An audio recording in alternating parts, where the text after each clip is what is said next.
Corporation से DC office तक पैदल चलते आए ಹಾಗೂ ನಮ್ಮ ಡಿಸಿ ಸಾಹೇಬ್ को यहाँ मनवी दिए। ಇದು ನಮ್ಮ ಟ್ಯಾಕ್ಸ್ ತಗೊಂಡು ನಮ್ದು ಇದು ಮಾಡ್ಕೊಂಡು ಆ ಕುರ್ಚಿ ಮೇಲೆ ಅವ್ರು ಕೂತಿರ್ತಾರೆ, ನಾವೇ ದುಡಿಲಿಕ್ಕಂದ್ರೆ ಅವ್ರ ಕುರ್ಚಿ ಬರ್ತಿದೆ ಅಲ್ಲ। अगर उम्र सिर्फ कुली कार्मिक को लागू होता तो फिर एमएलए को भी लागू होना, एमपी को भी लागू होना, सीएम को भी लागू होना, प्राइम मिनिस्टर को भी लागू होना। महानगर पालिका जो है वो हमारी बीजेपी एमएलए के हाथ की कठपुतलियों को काम कर रहा, सिर्फ नए नए लोगों को लेने का, पुराने लोगों को निकालने का। ಅವ್ರು 30 ವರ್ಷ ದುಡಿದಾರ, ಅವ್ರಿಗೆ ಅಂದ್ರೆ ಪರ್ಮಿಟ್ ಕೊಡಂಗಿಲ್ಲ ಅಂದ್ರೆ ಯಾಕ್ರಿ? ಏನ ನನ್ನ ಕೈ ಮುರಿದಾಗ ಕಾಲ್ ಮುರಿದಾಗ ನನ್ನ ಕೈಗೆ ಪರ್ಮಿಟ್ ಮಾಡಿಲ್ರಿ, ಅವ್ರಿಗೆ ಹೆಂಗ್ ಮಾಡಿದ್ರಿ ಅವರು? 4 बजे निकल गो, हाथ में झाड़ू लेको पूरा बीजापुर सिटी साफ करते हैं।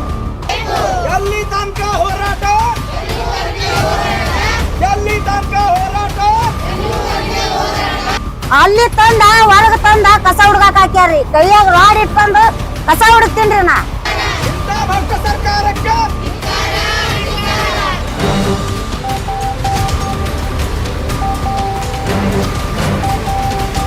विजयपुर में रहे कॉरपोरेशन के काम करने वाले कर्मचारियों ने महानगर पालिका में किया धरना प्रदर्शन।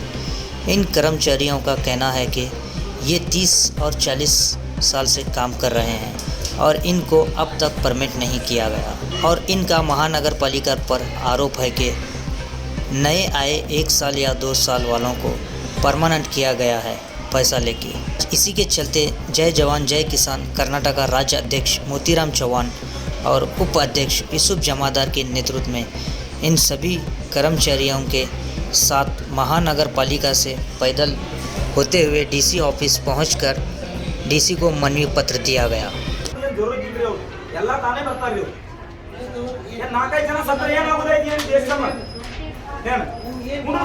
ನಂಜೂರು ಜೋರು ಬಿಡ್ರಿ, ಅವ್ನ ಕಡೆ ಏನು ಗಮನ ಹೋದ್ರೆ ತಕ್ಷಣ ಮಾಡೇ ಮಾಡ್ತಾನ್ರಿ, ಹೋದ್ರೆ ತಕ್ಷಣ ಮಾಡೇ ಮಾಡ್ತಾನ್ರಿ।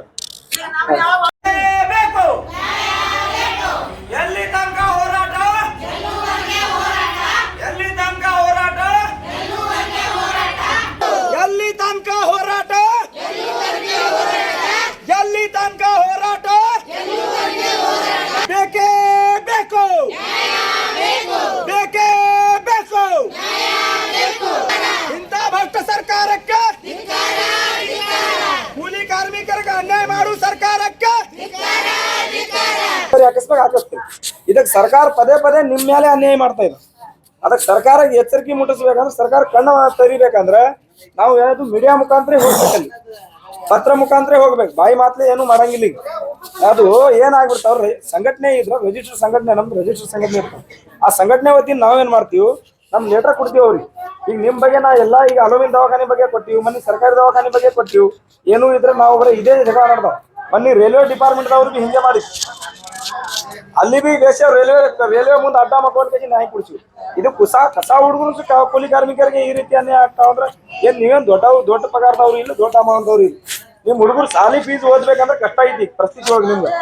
ನಮ್ಮ ಹೆಸರು ಭೀಮವ್ವ ಕನ್ನೂರ್ರಿ ಏನ್ರಿ, ನಮ್ ಬಾಳ ಅನ್ಯಾಯ ಆಗೈತ್ರಿ। ಇಂದು ಗಾರ್ಡನ್ದವ್ರಿಗೆ ಬಂದ್ ಕೇಸಿ ತುಂಬ್ಕೊಂಡ್ ಬಾಳ ತಪ್ಪು ಮಾಡ್ಯಾರ್ರಿ ಏನ್ರಿ ಸರ್। ಅವರು ನಾವು ಒಮ್ಮೆ ಸೇರಿವ್ರಿ, ಅವ್ರು 3 ತಿಂಗಳ ಹಿಂದ್ರಿ ನಾವು ಮುಂದ್ರಿ ಅವ್ರಿಗೆ ಸೇರ್ಸ್ಕೇಸಿ ಬಾಳ ತಪ್ಪು ಮಾಡ್ಯಾರ್ರಿ ಅವ್ರು। ಒಟ್ಟು ಏನ ನನ್ನ ಕೈ ಮುರಿದಾಗ ಕಾಲ್ ಮುರಿದಾಗ ನನ್ನ ಕೈಗೆ ಪರ್ಮಿಟ್ ಮಾಡಿಲ್ರಿ, ಅವ್ರಿಗೆ ಹೆಂಗ್ ಮಾಡಿದ್ರಿ ಅವ್ರು? ಅವ್ರ ವಯಸ್ಸು ಎಟ್ರಿ, ನಮ್ಮ ವಯಸ್ಸು ಎಟ್ರಿ? ನಂದು 40 ಐತ್ರಿ, ಅವ್ರದ್ದು 35, 32, 34 ಐತ್ರಿ। ಅಂತವ್ರದ್ದು ಹೆಂಗ್ ಮಾಡ್ಕೊಂಡ್ರಿ ಅವ್ರು? ನಮ್ಗ ಅಟ್ಟೆ ಬೇಕ್ರಿ ನ್ಯಾಯ। ಬರೇ ನಿಮ್ಗ ರೊಕ್ಕ ಕೊಟ್ಟಿನಿ, ಕೈ ಮುರಿದಾಗ ಕಾಲ್ ಮುರಿದಾಗ ಅದಿಟ್ಟು ತಿಳಿಸ್ತೀರಿ ಏನ್ರಿ? ಮತ್ತ ಅದ್ರ ಮೇಲೆ ನಮ್ದು ಅದೇ ಪರ್ಮಿಟ್ ಮಾಡಿದ್ರೆ ನಾವ್ ಯಾಕೆ ಇಟ್ಟು ಓಡಾಡ್ತಿದೀವ್ರಿ?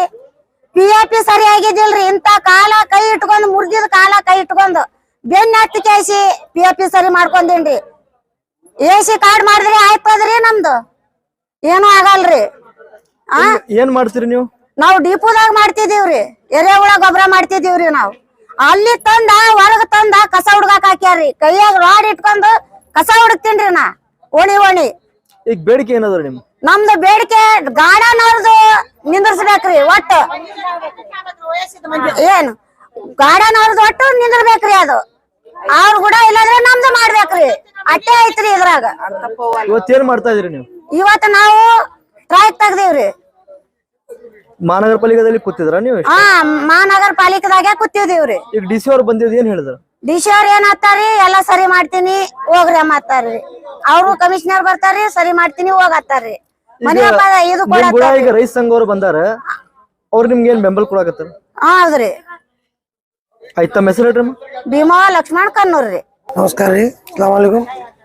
आज महानगर पालिका में जो कूली कार्मिक जो कर्मचारी सफाई कर्मचारी काम करते हैं, वो 30-35 साल से जो लोग काम कर रहे थे, उनको बरस 2 बरस जो लोग काम कर रहे हैं उनको परमानेंट इनको परमानेंट लेने के बजाय बाहर करे। तो इनकी परेशानी देखकर हमारे राज्य अध्यक्ष और उपाध्यक्ष कॉर्पोरेशन से DC ऑफिस तक पैदल चल लेते आए। आपको हमारे DC साहब को यहाँ मनवी दिए कि इनकी मांग यही है कि 30-35 साल से ये लोग जो काम कर रहे हैं उनको परमानेंट लेना महानगर पालिका में। ये लोगों का काम बीजापुर सिटी साफ रखने की जिम्मेदारी इनके ऊपर कॉर्पोरेशन देती है। और ये लोग जो है सुबह 4 बजे से अपने घर से निकलते हैं, 4 बजे निकल को हाथ में झाड़ू लेकर पूरा बीजापुर सिटी साफ करते हैं। तो ये हमारा बीजापुर शहर साफ रखने की वजह इनो है। अगर इनो नहीं रहेंगे तो बीजापुर में हर जगह कचरा रहेगा। कर्नाटक में बीजेपी सरकार है और यहाँ हमारे बीजापुर सिटी में भी बीजेपी के MLA है। तो इनकी जिम्मेदारी बनती पहला फर्स्ट कि कूली कार्म जो इनके मसले हैं, जो इनकी परेशानी है, वो सामने आको इनके मसले मसाइल हल करना। और यहाँ का महानगर पालिका जो कॉर्पोरेशन लिमिट है वो हमारे सिटी के MLA के अंडर में आता और उनकी जिम्मेदारी बनती है। तो इन्हों जिस तरीके से इनके ऊपर जुल्म हो रहा, अत्याचार हो रहा है, जो परेशानी से गुजर रहे हैं कि इतना काम 12-12 घंटे काम करने के बावजूद भी इनको पगार सही तरीके से नहीं मिल रही है। और इनका PF जो है आज से ज़्यादा कट करते हैं, मैसेज में कम आता। तो ये लोगों की मांग जल्द से जल्द हम DC साहब से मनवी दिए और कॉर्पोरेशन कमिश्नर साहब को भी बात करें कि ये जल्द से जल्द जो है इनका जो भी परिहार है वो करना। और बीजापुर शहर में जिस तरीके की राजनीति चली, जाति राजकारण ये छोड़ को, जो गरीब लोग हैं इसके अंदर कूली कार्मिक हिंदू भी हैं, मुसलमान भी हैं, दलित भी हैं, ये सारे लोगों को एक साथ परेशानी आ रही। इन्हों सिर्फ इलेक्शन के टाइम इनको वोट बैंक के सरकार वापरते, वोट जब इलेक्शन आता तो इनको आगो सहूलत देते हैं और इनको वोट बैंक के तरीके से यूज कर रहे हैं। कर्नाटक की सरकार हो या हमारे बीजापुर के बीजेपी MLA के शासक हो, कोई भी हो, इनको सिर्फ एक वोट बैंक के तरीके से इस्तेमाल किया जा रहा है। और रही बात दूसरी, इनकी उम्र हुई इसलिए हम इनको बाहर निकाले बोल रहे हैं। अगर उम्र सिर्फ कुली कार्मिक को लागू होता तो फिर MLA को भी लागू होना, MP को भी लागू होना, CM को भी लागू होना, प्राइम मिनिस्टर को भी लागू होना। जब उनकी उम्र 75 साल रही तो वो सत्ता में है, तो इनकी उम्र 60-62 साल रही तो इनको नौकरी से निकालते हैं। तो यहाँ उम्र की लिमिट नहीं रखना। इनके घर के अंदर रापने वाले बच्चे नहीं रहे या इनको परेशानी रही, ये म्यूनसिपालिटी के अंदर इन्हों 30-35 साल से जब इन्हों गुजारा है म्यूनसिपालिटी में, इन्हों अपनी पूरी जिंदगी बसर करें, पूरी जिंदगी चली गई इनकी म्यूनसिपालिटी में बीजापुर साफ करने के अंदर है। तो कम से कम अगर इनको एज लिमिट अगर रखें तो उनको पेंशन देना, नहीं तो उनको इंक्रीमेंट क्या आता वो देना 5 लाख रुपए उनको, देखो उनको नौकरी से निकालना। अब इसमें जो आप बता रहे हैं कि सिटी MLA की भी जवाबदारी है, क्या सिटी MLA क्या कर सकते हैं इनको परमानेंट करने में? तो बीजापुर शहर किसके अंडर में आता साहब? हमारे बीजेपी MLA के अंडर में आता। तो उनकी जिम्मेदारी है, ये लोग वोट नहीं करेगा उनको, तो वोट करने के बाद ही उन्होंने बीजेपी से जीत को है। तो इनकी तकलीफ में भी उन्होंने वहाँ को ठहरना साथ में। सिर्फ कॉर्पोरेशन जो है, देखो वहाँ का बीजापुर सिटी का महानगर पालिका जो है वो हमारे बीजेपी MLA के हाथ की कठपुतलियों को काम कर रहा, सिर्फ नए लोगों को लेने का, पुराने लोगों को निकालने का। तो पुराने लोग जाना कहाँ? अगर उन्होंने एज लिमिट रखे तो 5-5 लाख रुपए उनको वेतन देंगे गवर्नमेंट की तरफ से, उन्होंने आते काम को। तो यहाँ 30-30 साल रात को भी जब उनको बोलते हैं कि तुम्हारी उम्र एज के हिसाब से हम निकाल रहे, यंग जनरेशन को ले रहे, बोले तो इसका मतलब सबको लागू होना, सिटी MLA को भी लागू होना, MP को भी लागू होना और CM को भी लागू होना और प्राइम मिनिस्टर को भी लागू होना। एज लिमिट अगर 75 ईयर्स होने के बाद भी प्राइम मिनिस्टर बनते हैं, 68 होने के बाद भी CM बनते हैं। तो ये एज है सिर्फ बड़े बड़े अधिकारी, ये जो बीजेपी सरकार है, देखो बीजेपी सरकार सिर्फ बड़े बड़े 4 उद्योगपति के अवसर है, गरीबों के अवसर नहीं है ये सरकार। जब गरीबों का वक्त आता तो इन्हों सिर्फ वोट बैंक के वास्ते गरीबों को यूज करती बीजेपी सरकार। तो हमें आज ये महानगर पालिका में जो कूली कार्मिक काम करते हैं, हमारे जय जवान जय किसान रहित संगठन की तरफ से हमारा उनका पूरा सपोर्ट है। 15 दिन का टाइम दिए डीसी साहब को कि 15 दिन के अंदर इनका जो भी परेशानी है वो दूर करना, नहीं तो इनके साथ हमें धरना प्रदर्शन कर देंगे। क्या महानगर पालिका कमिश्नर से बात हुई आपकी इसके में? महानगर कमिश्नर जो है सिर्फ आश्वासन दे रहे हैं इनको कि अभी तुम्हारा परमानेंट हमें गवर्नमेंट को लिखते हैं। तो जब इन्हों 30-30 साल से काम करें, इनको छोड़कर बरस 2 बरस करने वाले का परमानेंट क्या करें इन्हों, तो ये टोटल भ्रष्टाचार है। ये भ्रष्टाचार जो है बीजेपी सरकार में 40% की कमीशन है। ऐसा टोटल अधिकारी जो इन्हें भ्रष्टाचार के अंदर पूरा डूबे सो है। इन्हों जो नए लोग आए थोड़ा बहुत उनको करप्शन के अंदर पेमेंट देखो परमानेंट करा रहे। आपका नाम सर? मोहम्मद यूसुफ, जय जवान जय किसान राज्य उपाध्यक्ष। हाँ ಈಗ ಪದೇ ಪದೇ ಇದು ಕರ್ನಾಟಕ ಒಳಗ ಎಲ್ಲಾ ಪಕ್ಷದವರು ಎಲ್ಲಾ ಸರ್ಕಾರ ಬಂದ್ರೆ ಇದೇ ಹಣಿಬಾರ ಅಂದ್ರೆ ಕೂಲಿ ಕಾರ್ಮಿಕರಿಗೆ ತುಂಬಾ ಅನ್ಯಾಯ ನಡೀತಿದೆ। ಎಲ್ಲಕ್ಕಿಂತ ಕಮ್ಮಿ ವರ್ಗದವರು, ಕಮ್ಮಿ ಜಾತಿದವರು, SC ST ಆ ಜಾತಿದವರು ಇವು ಕಸ ಹುಡ್ಗಸ ಕೂಲಿ ಕಾರ್ಮಿಕರಿಗೆ ಎಲ್ಲಿರೇ ಇದು ಆಗ್ಬೇಕಂತ ನಾವು ಈ ಕಸಬಾರ್ಗಿ ತಗೊಂಡ್ ಕಸ ಹುಡುಗಿಸ್ಕೊಂಡು ಅವ್ರ ಮನಿ ಸಾಫ್ ಮಾಡ್ಕೊಂಡು ಪರ್ಚಿ ತೊಳದ್ ಸರ್ಕಾರಿ ದವಾಖಾನೆ ಆಗ್ಲಿ ಎಲ್ಲಾ ಸಂಸ್ಥೆಗಳಾಗ್ಲಿ ಟೆಂಡರ್ ಕೊಟ್ಟು ಎಲ್ಲಾ ಸತ್ಯಾನಾಶ ಮಾಡ್ತಾರೆ ಕಾಂಟ್ರಾಕ್ಟರ್ಗ। ಅದು ಮೊದ್ಲೇ ನಿಂದ್ರಬೇಕು ಸರ್ಕಾರ। ಇದ್ರ ಮೇಲೆ ಪ್ರತಿ ಒಂದ್ಸಾರಿ ಬಂದ್ರ ಬರೇ ಕೂಲಿ ಕಾರ್ಮಿಕರ ಮೇಲೆ ಅನ್ಯಾಯ, ಈ ಅನ್ಯಾಯ ನಡಿಬಾರ್ದು। ಇದೇ ರೀತಿ ಅನ್ಯಾಯ ಅಂದ್ರೆ ಅದು ದೊಡ್ಡ ಈ ರೀತಿ ಪಾಪ ಅವ್ರು ದುಡದ ನಮ್ಗೆ 10-12 ಸಾವಿರ ಪಗಾರ ಕೊಡ್ತಾರ, ಅದ್ರೊಳಗೆ ಜೀವನ ಮಾಡ್ಕೊಂಡು ಬಾಡಿಗೆ ಮನಿ ತಗೊಂಡು ಜೀವನ ಮಾಡ್ಕೊಂಡು ಅಂದ್ರೆ ಇಲ್ಲ। ಅವ್ರಿಗೆ ಒಂದ್ ಇದು ಕೊಡ್ತಾ ಇಲ್ಲ, ಅವ್ರಿಗೆ ಹಕ್ಕು ಪತ್ರ ಕೊಡ್ತಾ ಇಲ್ಲ। ಮನಿ ಯಾರೇ ಮನಿ ಎಲ್ರೇ ಕಟ್ಕೊಂಡಿರ್ಬೇಕು, ಎಲ್ಲಿರೇ ನಗರ ಪಾಲಿಕಾ ಜಾಗ ಏನ್ ಸಮಸ್ಯೆ ಏನು ಅದಾವ್ರಿ? ಸಮಸ್ಯೆ ಅಂದ್ರೆ ಯಾರಿಗೋಸ್ಕರ ಬಂದಿರ ಅದು ಮಾತ್ರ? ನಾವು ಕೂಲಿ ಕಾರ್ಮಿಕರಿಗೋಸ್ಕರ ಬಂದಿದ್ದೀವಿ, ನಗರ ಪಾಲಿಕಾಗ ಹೋಗಿದ್ದೀವಿ ನಾವು। ಹೋಗೋಣ ಅವ್ರೇನ್ ಆಶ್ವಾಸನೆ ಕೊಡ್ತಾರೆ, ಇವ್ರ 30 ವರ್ಷ 40 ವರ್ಷದಿಂದ ದುಡಿದಿದ್ದಾರೆ, ಅವ್ರಿಗೆ ಪರ್ಮಿಟ್ ಮಾಡಿಲ್ಲ, ಇವ್ರಿಗೆ PF ಸರಿಯಾಗಿ ಕೊಡಂಗಿಲ್ಲ। ಮತ್ ಇವ್ರಿಗೆ ಯಾಕೆ ಬಂದಿರಿ ಅಂತ ಕರೆಕ್ಟ್ ಆಗಿ ಅವ್ರಿಗೆ ಕೇಳಂಗಿಲ್ಲ। ಮತ್ ಯಾರೇ ಹೋದ್ರ ದಬ್ಬಾಣಿಕೆ ಮಾಡ್ತಾರೆ ಇವ್ರಿಗೆ। ದಬ್ಬಾಣಿಕೆ ಯಾವ ರೀತಿ ಮಾಡ್ತಾರೆ, ನಿನ್ ಕೆಲಸ ಮೇಲೆ ತೆಗಿತೀವಿ ನಾವು, ನೀ ಇಷ್ಟು ದೊಡ್ಡ ಈ ದುಡ್ಡು ತಂದು ಕೊಡ್ಬೇಕು ನೋಡು, ಈ ರೀತಿ ದಬ್ಬಾಣಿಕೆ ಅವ್ರು। ಈ ರೀತಿ ದಬ್ಬಾಣಿಕೆ ಆಗಬಾರ್ದು। ಅಲ್ಲಿ ಏನ್ ಕಾರ್ಮಿಕರಿಗೆ ಎಲ್ಲಿ ಏನ್ ಕೆಲಸ ಅವ್ರು ಯಾವ ರೀತಿ ಕೆಲಸ ಮಾಡ್ತಾ ಇದಾರೆ ಇದೇ ರೀತಿ ಇವ್ರು ಕೆಲಸ ಮಾಡ್ತಾ ಇದಾರೆ। ಇದು ನಮ್ಮ ಟ್ಯಾಕ್ಸ್ ತಗೊಂಡು ನಮ್ದು ಇದು ಮಾಡ್ಕೊಂಡು ಆ ಕುರ್ಚಿ ಮೇಲೆ ಅವ್ರು ಕೂತಿರ್ತಾರೆ, ನಾವೇ ದುಡಿಲಿಕ್ಕೆ ಅಂದ್ರೆ ಅವ್ರ ಕುರ್ಚಿ ಬರ್ತಿದೆ ಅಲ್ಲ। ಆ ರೀತಿ ಅವ್ರ ಏನ್ ನಗರ ಪಾಲಿಕಾ ಒಳಗೇನ್ ಅವ್ರ ಬಿ ಕೂಲಿ ಕಾರ್ಮಿಕರೇ, ಅವ್ರು ದಬ್ಬಾಣಿಕೆ ಮಾಡುದು ಬಿಡ್ಬೇಕ। ಸರ್ಕಾರ ಇದ್ರ ಮೇಲೆ ಇನ್ಕ್ವೈರಿ ಹಾಕ್ಬೇಕು, ಇನ್ಕ್ವೈರಿ ಹಾಕಿ ಪರ್ಮಿಟ್ ಇವ್ರಿಗೆ ಪರ್ಮಿಟ್ ಮಾಡ್ಕೊಡ್ಬೇಕು। ಅವ್ರಿಗೆ ಹೆಚ್ಚಿನ ಏನ 4,000 ರೂಪಾಯಿ ಪಗಾರ ಕೊಡ್ಬೇಕು, ಪ್ರತಿಯೊಬ್ಬರಿಗೆ 4,000 ರೂಪಾಯಿ ಹೆಚ್ಚಿಗೆ ಪಗಾರ ಕೊಡ್ಬೇಕು। ಪಗಾರ ಕೊಟ್ಟು ಇವ್ರಿಗೆ ಎಲ್ಲಾರು ಕ್ಷಮೆ ಕೇಳಬೇಕು। ಮೊದಲೇದಾಗಿ ಇಂಥ ಜನಗಳಿಗೆ ಕ್ಷಮೆ ಕೇಳಬೇಕು ಅವ್ರು, ಯಾಕಂದ್ರೆ ಇವ್ರಿಗೆ ಅವಮಾನ ಮಾಡ್ತಾ ಇದ್ದಾರೆ। ಬೇಡಿಕೆ ಏನಾದ್ರು ನಿಮ್ಮಲ್ಲಿ? ಬೇಡಿಕೆ ಅಂದ್ರೆ ಇವ್ರಿಗೆ ನಾವು PF ಕರೆಕ್ಟ್ ಆಗಿ ಕೊಡ್ಬೇಕು, 15 ದಿವಸ ಅವ್ರಿಗೆ ಪರ್ಮಿಟ್ ಮಾಡ್ಬೇಕು, ಅವ್ರಿಗೆ ಪರ್ಮಿಟ್ ಮಾಡ್ಬೇಕು। ಪರ್ಮಿಟ್ ಅವ್ರಿಗೆ ಕೂಲಿ ಕಾರ್ಮಿ ಅವ್ರು ಏನ 5 ತಿಂಗಳು ಬಂದವ್ರಿಗೆ ಪರ್ಮಿಟ್ ಮಾಡ್ಕೋತೀರಿ ನೀವು ದುಡ್ಡು ತಗೊಂಡ್ ಅವ್ರು 30 ವರ್ಷ ದುಡ್ದಿದಾರ, ಅವ್ರಿಗೆ ಅಂದ್ರೆ ಪರ್ಮಿಟ್ ಕೊಡಂಗಿಲ್ಲ ಅಂದ್ರೆ ಯಾಕ್ರಿ? ಅವ್ರು PF ಕೇಳಾಕ ಹೋದ್ರೆ ಎಷ್ಟು ದುಡ್ಡು ಕಟ್ಟಾಗ್ಯಾವ ಅಂದ್ರೆ ಅವ್ರು ಹೇಳ್ಬೇಕು। ಈಗ DC ಅವ್ರು ಬಂದಿದ್ದು ಏನ್ ಹೇಳಿದ್ರು? DC ಅವರು 15 ದಿವಸ ಸರಿಪಡಿಸ್ತೀರಿ ಅಂತ ಹೇಳ, ಅದ್ರ ಮಾದ್ಮೇಲೆ ನಾವು ಮನೆಗೆ ಹೊಂಟಿದೀವಿ।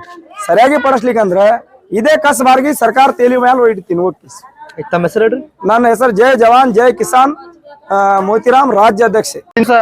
ಏನ್ ಪೌರ ಕಾರ್ಮಿಕರ ನೇಮಕಾತಿ ಒಳಗ ಒಂದ್ ಸ್ವಲ್ಪ ವ್ಯತ್ಯಾಸ ಇರೋದ್ರಿಂದ ನಾವು ಸತತ ಕಮಿಷನರ್ ಕೂಡ ಒಂದು ತಾಸು ಚರ್ಚೆ ಆಯ್ತು, ಮತ್ತು ಕೆಲವೊಂದು ಈ ವಿಷಯದಲ್ಲಿ ಮಾತಾಡಿದಾಗ ಗೊತ್ತಾಯ್ತು ಅದು 50% ಇನ್ನ ನಂಬಲ್ಲಿ ಕಾರ್ಪೊರೇಷನ್ಗೆ ನೇಮಕಾತಿ ಅನುಮತಿ ಕೊಡಲಿಲ್ಲ। ಆದ ಕಾರಣ ನಾವು ಈಗ ಅವ್ರಿಗೆ ತಕ್ಷಣನೇ ಪತ್ರ ಬರೋದ್ಕಿಸಿ ಇನ್ನೇನು ಉಳಿದ ಮಂದಿ ನಮ್ಮ ಅದಾರ ಅವ್ರೆಲ್ಲರಿಗೆ ಕೆಲಸ ತಗೋಬೇಕು। ಕೆಲವೊಂದು ಸಿನಾರಿಟಿ ಮೇಲೆ ತಗೊಂಡಾರ ತಿಳಿದ್ರು, ಕೆಲವೊಬ್ಬರಿಗೆ ಹೊಸಬರಿಗೆ 3 ವರ್ಷ ಆದವ್ರಿಗೆ ತಗೊಂಡಾರ ತಿಳಿದು ಅದಕ್ಕೊಂದು ಕಾರಣದಿಂದ ಅದು ಕಾನೂನು ಒಳಗೆ ಅವಕಾಶ ಇತ್ತು। ಯಾಕಪ್ಪ ಅಂದ್ರೆ ಕನ್ನಡ ಮೀಡಿಯಂ ಕಲ್ತವ್ರು ಅದಕ್ಕೆ SSLC ಪಾಸ್ ಆದವ್ರಿಗೆ ತಗೋಬೇಕು ಅನ್ನೋದು ಒಂದು ಇದು ಇತ್ತು, ಅದರ ಪ್ರಕಾರ ಅವ್ರು ತಗೊಂಡಿದ್ದಾರೆ। ಆದ್ರೂ ಕೂಡ ನಮ್ಮ ಏನಾದ್ರು ಆಕ್ಷೇಪಣೆ ಇದ್ದು ಅಂದ್ರೆ ನಾವು ತಗೊಳ್ಳೋದಕ್ಕೆ ಒಂದು ಸಲ ಅರ್ಜಿಯನ್ನು ಸಲ್ಲಿಸಿ ಅವ್ರಿಗೆ ಸರಿಪಡಿಸೋದು ವ್ಯವಸ್ಥೆ ಮಾಡ್ತೀವಿ। ಮತ್ತು ಕಮಿಷನರ್ ಕೂಡ ಅದ್ರ ಪ್ರಕಾರ ನಮ್ಮ ಮಾತಿಗೆ ಬೆಲೆ ಕೊಟ್ಟು ಎಲ್ಲರೂ ಕೂಡ ಒಪ್ಕೊಂಡ್ರೆ ನಾವೆಲ್ಲ ಕಾರ್ಪೊರೇಟರ್ ಕೂಡಿ ಇವತ್ತು ನಮ್ಮ ರಾಜೇಶ್ ದೇವಗೇರಿ ಆಗಲಿ, ನಮ್ಮ ಶಿವರುದ್ರ ಬಾಗಲಕೋಟೆ ಆಗಲಿ, ನಮ್ಮ ಕೈಸರ್ ಇನಾಮದಾರ್ ಆಗಲಿ, ನಾವಾಗಲಿ ಎಲ್ಲರೂ ಕೂಡಿ ಸುಮಾರು 2 ತಾಸು ಗಟ್ಟಲೆ ಅದು ನಾವು ಅವರಿಗೆ ಮನವೊಲಿಸಿ ಪ್ರಯತ್ನ ಮಾಡಿದ್ವಿ। ಅವ್ರು ಎಲ್ಲರೂ ಅಪ್ಪಿಗಿದ್ದಾರೆ। ಬರುವಂಥ ದಿವಸದಲ್ಲಿ ತಮ್ಮೆಲ್ಲರಿಗೂ ಏನು ಉಳಿದಾರ ಅವರಿಗೆ ಪುನಃ ಮತ್ತೆ ನೌಕರಿಗೆ ತಗೊಳ್ಳಕ್ಕೆ ವ್ಯವಸ್ಥೆ ಮಾಡ್ಲಿಕ್ಕೆ ನಾವು ಹೇಳಿದ್ವಿ. ಅವರು ಅದಕ್ಕೆ ಒಪ್ಕೊಂಡಿದ್ದಾರೆ. ಮುಂದೆ ಬರುವಂಥ ದಿವಸ ಎಲ್ಲ ನಿಮ್ಮ ಕೆಲಸ ನಾವು ಮಾಡ್ತೀವಿ ಅಂತ ಹೇಳ್ತೀವಿ. ಮತ್ತೆ ನಿಮ್ಗೆ ಏನಾದ್ರು ಅನ್ಯಾಯ ಆಯ್ತಂದ್ರೆ ಮತ್ತೆ ನಿಮ್ಮ ಸಲುವಾಗಿ ನಾವು ಹೋರಾಟ ಮಾಡ್ಲಿಕ್ಕೆ ಸದಾ ಸಿದ್ಧರಿದ್ದೀವಿ ಅಂತ ಹೇಳಿ ಈ ಸಂದರ್ಭದಲ್ಲಿ ಹೇಳ್ತಾ ನನ್ನ ಮಾತು ಮುಗಿಸ್ತೀನಿ. ಜೈ ಹಿಂದ್, ಜೈ ಕನ್ನಡ. ಇವತ್ತು ಮಹಾನಗರ ಪಾಲಿಕೆಯಲ್ಲಿ ಪೌರ ಕಾರ್ಮಿಕರು ಬಹಳಷ್ಟು ದಿವಸದಿಂದ ಕೆಲಸ ಮಾಡ್ತಿದ್ರು. ಈ ಮೊದಲೇನು ಒಬ್ಬ ಕಾಂಟ್ರಾಕ್ಟರ್ಲಿ ಅವ್ರಿಗೆ ತಗೊಂಡು ಕೆಲಸ ಮಾಡಿಕೊಂಡು ಮುಂದೆ ಅವ್ರಿಗೆ ಪಗಾರ ಮಾಡುವಂಥ ವ್ಯವಸ್ಥೆ ಇತ್ತು. ಈಗ 2018ರಲ್ಲಿ ನೇಮಕಾತಿ ನೇರವಾಗಿ ನಗರ ಪಾಲಿಕೆ ವತಿಯಿಂದ ಲೇಬರ್ಗಳನ್ನು ತೆಗೆದುಕೊಂಡು ಕೆಲಸ ಮಾಡ್ಬೇಕಂತ ಇದೆ. ಆದರೆ ಏನಾಗಿದೆ, ಕೆಲವೊಂದು ಕಾನೂನಿನ ಚೌಕಟ್ಟಿನಲ್ಲಿರ್ಬೋದು, ಕೆಲವೊಂದು ವಿಷಯಗಳು ಕಾನೂನಾತ್ಮಕ ಇರುವುದರಿಂದ ಸರ್ಕಾರ ಮಟ್ಟದಲ್ಲಿ ಮತ್ತೆ ನಾವು ಎಲ್ಲ ಮಹಾನಗರ ಪಾಲಿಕೆ ಸದಸ್ಯರು, ಅದರ ಜೊತೆಗೆ ಶಾಸಕರು ಮತ್ತು ಉಳಿದ ಎಲ್ಲ ನಮ್ಮ ಮಿತ್ರರು ಸೇರಿ ಮತ್ತು ಸಂಘಟನೆಯ ಮುಖ್ಯಸ್ಥರು ಎಲ್ಲರೂ ಸೇರಿ ಇವರಿಗೆ ಏನು ಅನ್ಯಾಯ ಆಗ್ಯದ ಅದನ್ನು ಬೇಗನೆ ಪರಿಹಾರ ಮಾಡಲಿಕ್ಕೆ ಮಾನ್ಯ ಸಂಬಂಧಪಟ್ಟ ಅಧಿಕಾರಿಗಳಿಗೂ ಮತ್ತು ಅದರ ಜೊತೆಗೆ ರಾಕೇಶ್ ಸಿಂಗ್ ಅವರಿಗೂ ಕೂಡ ಪತ್ರ ಬರೀಲಾಗಿದೆ. ಮುಂದಿನ ದಿನಮಾನಗಳಲ್ಲಿ ಕೂಡಲೇ ಕೆಲಸವನ್ನು ಮಾಡಲಿಕ್ಕೆ ಏನು ಕಾನೂನು ಲೋಪದೋಷದ ಸರಿ ಮಾಡಿಕೊಂಡು ಇವರಿಗೆ ಅನ್ಯಾಯ ಆಗಿದ್ದು ಸರಿಪಡಿಸ್ತೇವೆ ಅಂತ ಈ ಸಂದರ್ಭ ಹೇಳಿ ಯಾರು ಮಾತಾಡ್ತಾರೆ. ಪೌರ ಕಾರ್ಮಿಕರ ನೇಮಕ ಸಂಬಂಧಪಟ್ಟಂಗೆ ಏನು ಮಾನ್ಯ ಸರ್ಕಾರದಿಂದ ಏನು ನೇರ ವೇತನ ಪಾವತಿ ಪೌರ ಕಾರ್ಮಿಕರನ್ನ ಮತ್ತು ಕ್ಷೇಮಾಭಿವೃದ್ಧಿ, ದಿನಗೂಲಿ, ಹೊರಗುತ್ತಿಗೆ ಈ ಥರ ಏನು ಕ್ರಮವಾಗಿ ಏನು ತಗೊಳ್ಳಿಕ್ಕೆ ಏನು ಅವಕಾಶ ಪಟ್ಟು ಕಲ್ಪಿಸಿದ್ರು. ಆ ಪ್ರಕಾರ ಮಹಾನಗರ ಪಾಲಿಕೆ ವ್ಯಾಪ್ತಿಯಲ್ಲಿ ಏನು ನೇರ ವೇತನ ಪಾವತಿ ಪೌರ ಕಾರ್ಮಿಕರಿಲ್ಲ, ಸೀನಿಯಾರಿಟಿ ಬೇಸ್ ಮೇಲೆ ಪ್ಲಸ್ ಅವ್ರ ವಯಸ್ಸಿನ ಆಧಾರದ ಮೇಲೆ ನಾವು 151 ಪೌರ ಕಾರ್ಮಿಕರಿಗೆ ಈಗ ತಾತ್ಕಾಲಿಕ ಅಧಿಸೂಚನೆ ಹೊರಡಿಸಿದ್ವಿ. ಆ ತಾತ್ಕಾಲಿಕ ಪಟ್ಟಿಗೆ ಏನಾರು ಅಕಸ್ಮಾತ್ ಅವ್ರಿಗೆ ಅಬ್ಜೆಕ್ಷನ್ಸು, ಏನಾರು ಅಕಸ್ಮಾತ್ ತಪ್ಪು ತಡೆಯಾಗಿದೆ, ಏನಾರು ಅಕಸ್ಮಾತ್ ಅವ್ರಿಗೆ ಸಂದೇಹಗಳಿದ್ರೆ ಅವ್ರ ಅಬ್ಜೆಕ್ಷನ್ ಕೊಡ್ಲಿಕ್ಕೆ ನಾಳೆ 1ನೇ ತಾರೀಕು ಸಾಯಂಕಾಲ 5:15 ಟೈಮ್ ಇದೆ. ಅಕಸ್ಮಾತ್ ಅಂತ ಸಂಬಂಧಪಟ್ಟಂಗೆ ಅವ್ರಿಗೆ ಅದನ್ನ ಆಕ್ಷೇಪಣೆ ಇದ್ರೆ ಅವ್ರು ಕೊಡ್ಲಿಕ್ಕೆ ಅವಕಾಶ ಕಲ್ಪಿಸಿದ್ವಿ. ಅವ್ರು ಕೊಡ್ಲಿಕ್ಕೆ ನಾವು ಈಗಾಗಲೇ ಹೇಳಿದ್ವಿ. ಆ ಪ್ರಕಾರ ಕೊಟ್ಟರೆ ಪುನಃ ಪರಿಶೀಲನೆ ಮಾಡ್ತೀವಿ. ಕೂಡಲೇ ಅದನ್ನ ಆದಷ್ಟು ಅಂತಿಮ ಪಟ್ಟಿ ಹೊರಡಿಸಿ ಕ್ಲಿಯರ್ ಮಾಡ್ತೀವಿ. Thank you.